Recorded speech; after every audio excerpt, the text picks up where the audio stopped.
When Thomas puffs along the Farquhar Branch, he always looked forward to something special, like the sight of the Ells River. As he rumbles over the bridge, he would see some local residents fishing. Thomas often wanted to stay for a while and watch, but Twilight always said, "No way. Besides, what would Sir Topham Hatt say to us if we're late?" Every time when he met his friends, he would say to them, "I really want to fish." And they all had the same response. "Engines don't go fishing." Silly stick in the muds. One day, he stopped at Elsbridge as usual so he could take on water at the station near the Ells River. Out of order? Bother! I'm really thirsty, Twilight. We'll just get some water from the Ells River.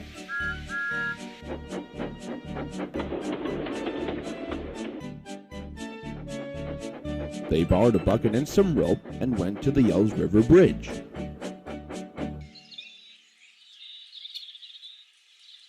Then Twilight carefully lowered the bucket down to the water.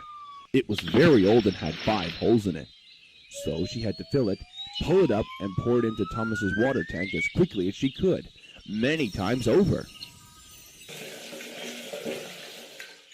How long is this gonna take, Twilight? If we still had the water column back at Elsbridge, we would have been done in 10 minutes. Ugh, I know that, Thomas. But it's still better than nothing, and sometimes these things happen unexpected.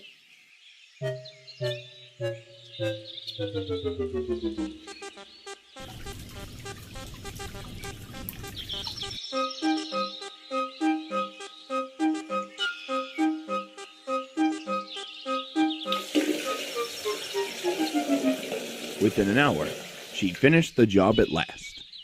Okay, Twilight, that will do. They soon left with Annie and Clarabelle singing happily behind them.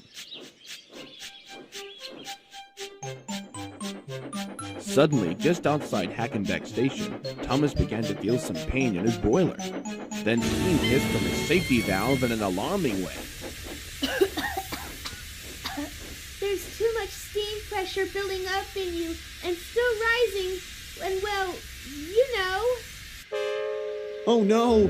My fate has come! I'm going to explode! Then Twilight dampened Thomas's fire and struggled on. I can't believe I'm saying this, but I've got such a pain!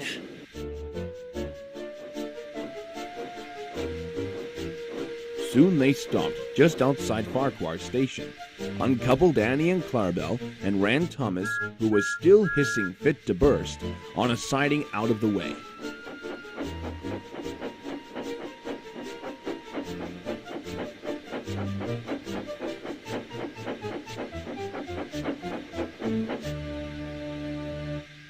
Then, while the conductor called in for an engine inspector, Twilight found some notices in large letters, which he hung on Thomas in front and alongside, saying, "Danger! Keep away!" Soon the inspector and Sir Topham had arrived on the scene. "Cheer up, Thomas. We'll soon put this problem behind us." Then Twilight told him what had happened. If what you're saying is the source of the problem, so then the feed pipe for the injector must be blocked. I'll just look in his water tanks and find out. So he climbed up and peered in. Then he came back down. "Excuse me, sir. Could you please look in Thomas's tanks and tell me what you see in there?" "Certainly, Inspector. Anything to solve the problem faster." So he clambered up the ladder, looked in, and nearly fell off in surprise. Inspector, I don't mean to sound ridiculous, but can you see that Thomas's tanks are filled with fish? What? Goodness me, how did the fish get in there, Twilight? I think it's our fault, sir. We must have gotten them from the Ells River in our bucket. I didn't know the fish would go near it. Well, Thomas, so you and Twilight have been fishing today. The fish really don't suit you. We must get them out at once. They all took turns of fishing in Thomas's tanks, while Sir Topham had supervised and gave them pointers on how to do it. Oh, not this again. When they finally got all the fish out, they had a lovely dinner picnic of fish and chips. That was good. Very good indeed. But remember, Thomas, fish really don't suit you, so you mustn't ever do it again. Oh no, sir, I won't. I've learned my lesson already. Engines don't go fishing. It's way too uncomfortable.